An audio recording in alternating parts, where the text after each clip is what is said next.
Welcome back to this class. This class we are going to discuss about the spectroscopy. In spectroscopy, I am going to give some important ideas and points which are very useful for the examination point of view. I am not going to give about the theory part. These points are very important for the exams. Now we will discuss about the NMR spectroscopy. In the coming sessions, we will discuss about the other spectroscopy. This session is only for about NMR spectroscopy. Nuclear magnetic resonance spectroscopy. This nuclear magnetic NMR spectroscopy comes under the radio frequency region. It is experimented in the radio frequency regions. We can get informations in this region. These questions we can expect in some of the exams. And the spin numbers, one more important point is spin numbers of the some isotopes like H1N1 NMR spectroscopy and 13C NMR spectroscopy, 15N and 19 and 31 fluorine and phosphorus NMR spectroscopies are under the spin number of off. Likewise, 13B boron atom and 35 chlorine atoms are also coming under 3 by 2. Its nuclear spin number will become 3 by 2. This can be calculated from mass number is odd and atomic number is odd or even. If it is odd or even, they have two values, 1 by 2 and 3 by 2. If it is 1 by 2, these are the isotopes. They have the spin numbers of half values. From these only we can calculate the number of signals we can get for a particular NMR spectrum, for a particular molecule. Likewise, if the mass number is odd and atomic number is even, mass number is even and atomic number is even. If the both are even, the spin number can have two values, 5 by 2 and 0. Like for 127 iodine and 17 oxygen, we can get 5 by 2 of the spin values, and for 12C we can get 0 and 16C also we can get 0. So 0 means they will not give the NMR spectrum. So their spin value is 0. We can't use this isotope for our NMR spectrum. Likewise, if it is even or odd, no spin values are also come. Like if it is 1 means 14N will get 1 value for 2 hydrogen for deuterium. This information also has been asked in some exams. Some questions I will discuss with you. For 2 hydrogen like deuterium, its spin value will become 1. For 10B, for 10 borons, its spin value will become 3. So these informations will be very useful for us to do some calculation part. Now I'll give some important points which are very useful in the physical spectroscopy. These are very useful for the calculation part also. So please keep it in your mind.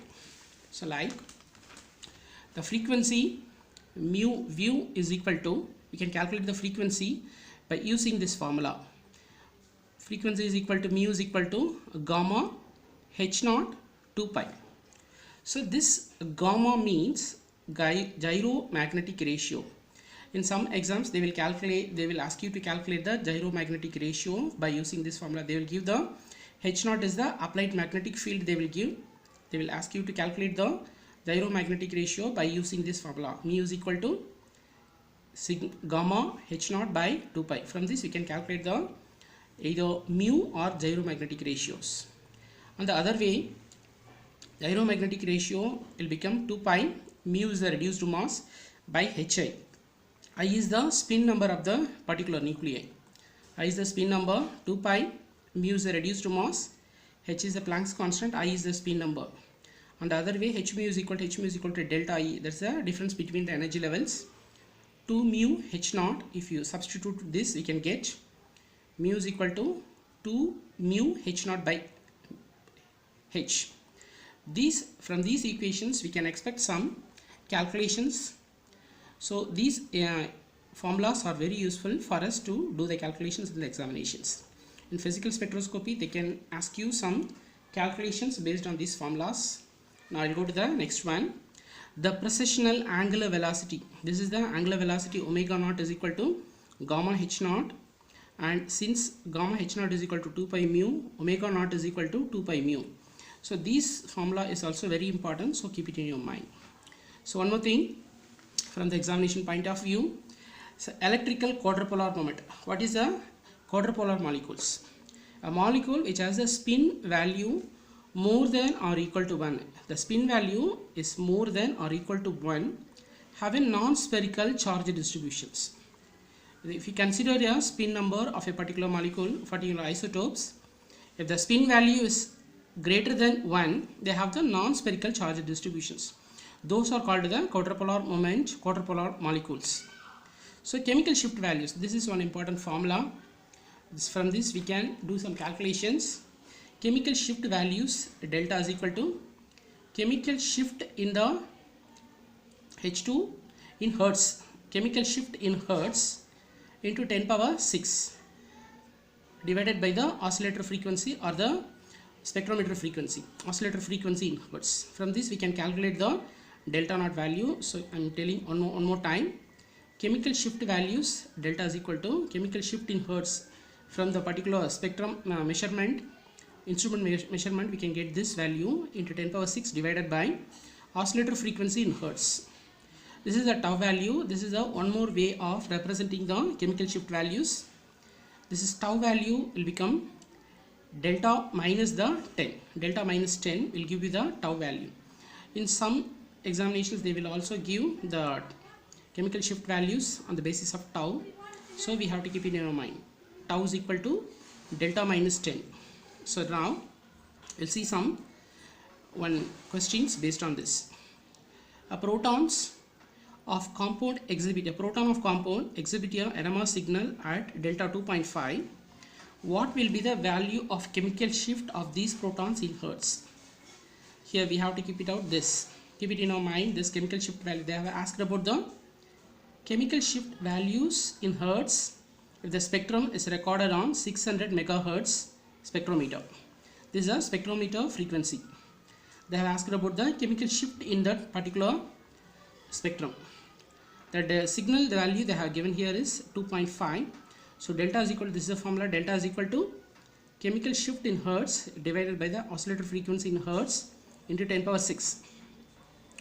So this delta value when you substitute here, 2.5 is equal to x into 60 megahertz into 10 power 6. This m value will become 10 power 6. So x into 10 power 6, this m will be simplified as 10 power 6. So 60 into 10 power 6 into 10 power 6, this will get cancelled. So when you calculate this, you will get x is equal to 150 hertz. The value of the chemical shift value in hertz will become 150 hertz.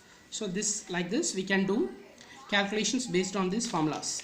Now we'll go to some important points about the organic NMR spectroscopy. These are the points which are very useful for us to do the sums in the examinations. Here I am giving here some important delta values of particular molecules. If it is a primary alkyl groups, the alkyl hydrogen, primary means alkyl hydrogen will give around 0.9. Its value, delta value will become 0.9. If it is secondary like R2CH2, its value will become 1.3 hertz. If it is a tertiary proton, like a tertiary proton, its value will become 1.2. Like this, if it is a normal alkyl groups, its value will become 1.5 to 0.9. From these we can find out that it is a primary alkyl, it is a normal alkyl groups.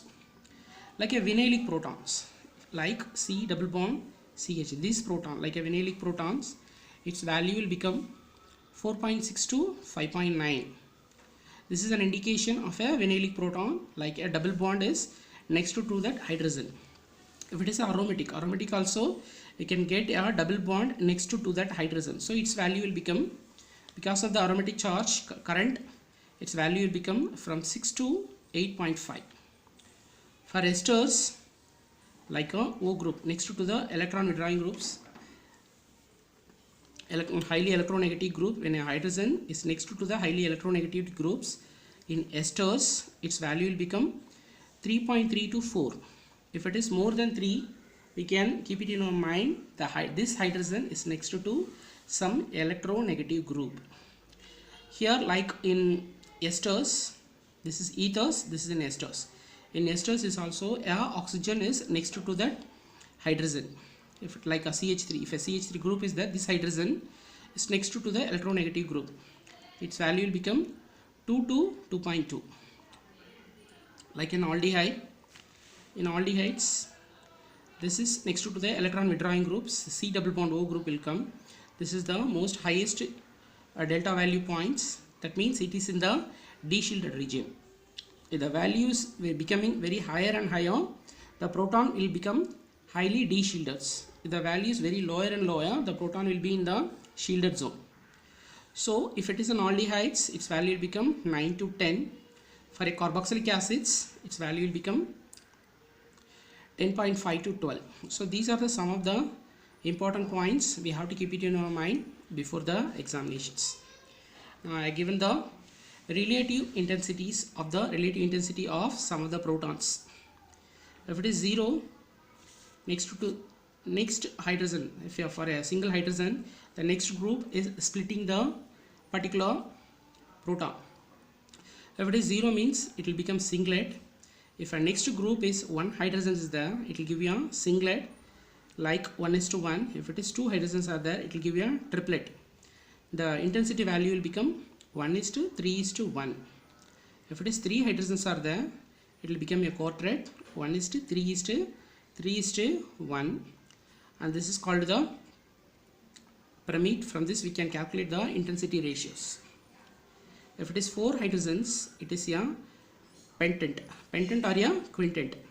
So it will give 5 signals, 5, 1:4 this is 1:4:6:4:1. From this we can calculate this. Calculate the intensity ratios. So now I am going to give you the J values or J coupling values. Whatever may be the spectrum frequency, whatever may be the spectrum, this J value will never change. From these J coupling values we can find out the groups present in the particular molecule. So I am giving here some coupling values for the molecules. If the 2 hydrogens are here in a carbon, if they are coupled geminal, that means its value will become, J will become 10 to 16 hertz, in between 10 to 16 hertz.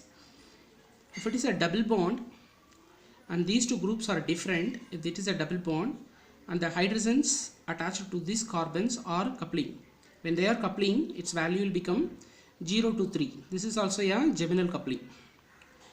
Like this, if they are attached in a single carbon, sp3 carbon, if all the 4 groups are different, if they are coupled, like if it is A and this is B, the coupling will become 6 to 8 hertz, in between 6 to 8 hertz. So these values are very important for the exams. One more thing, like a molecule like this, it is an alkene groups.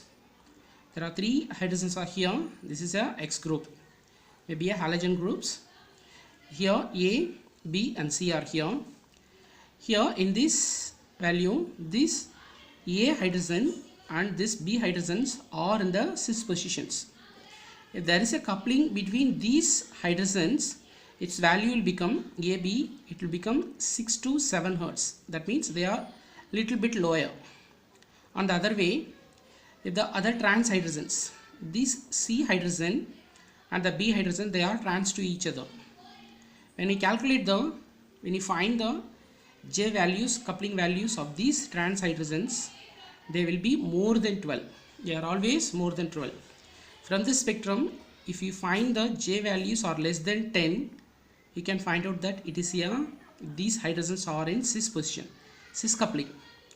If the values are more than 12, we can easily find out that they are in the trans positions.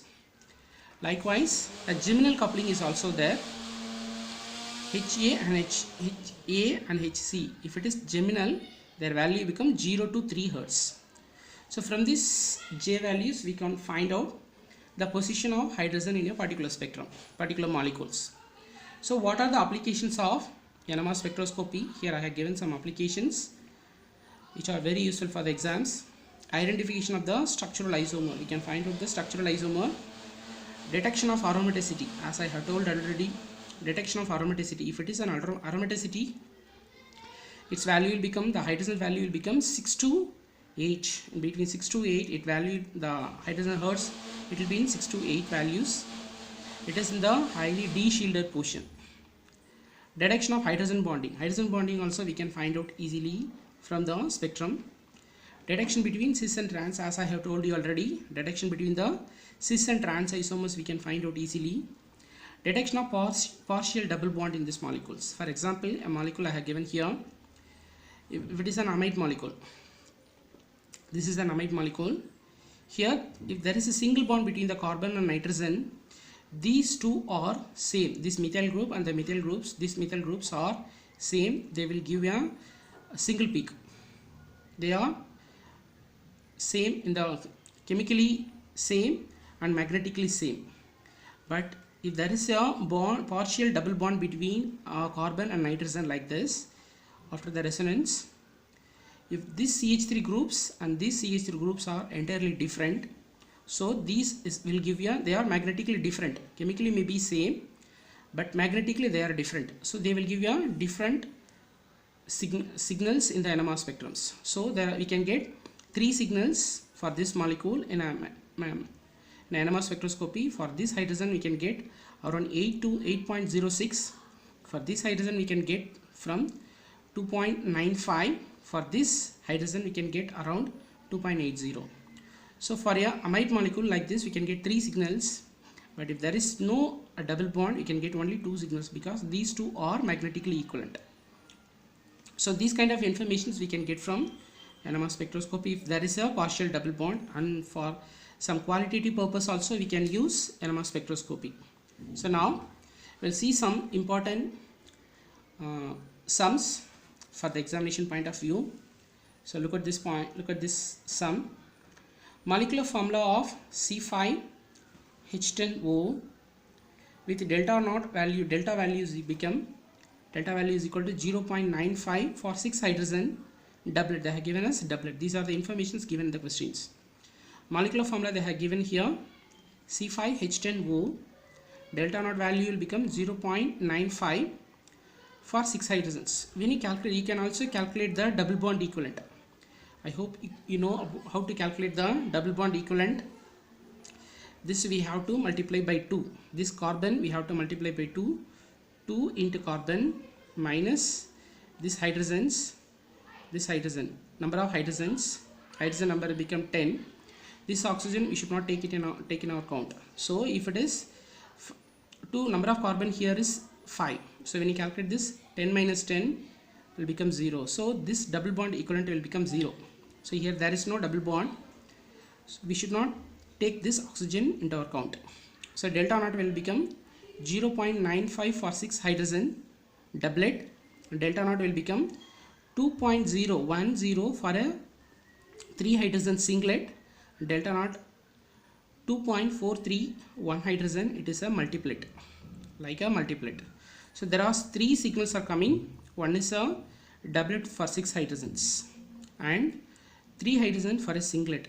So when you calculate, and there is no double bond equivalent is also not here. There is no double bond equivalent. So if it is a doublet for 6 hydrogens, we can conclude that it is a molecule like this.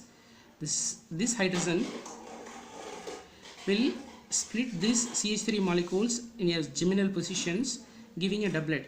These CH2 groups are equivalent, magnetically equivalent. So they will give you a doublet.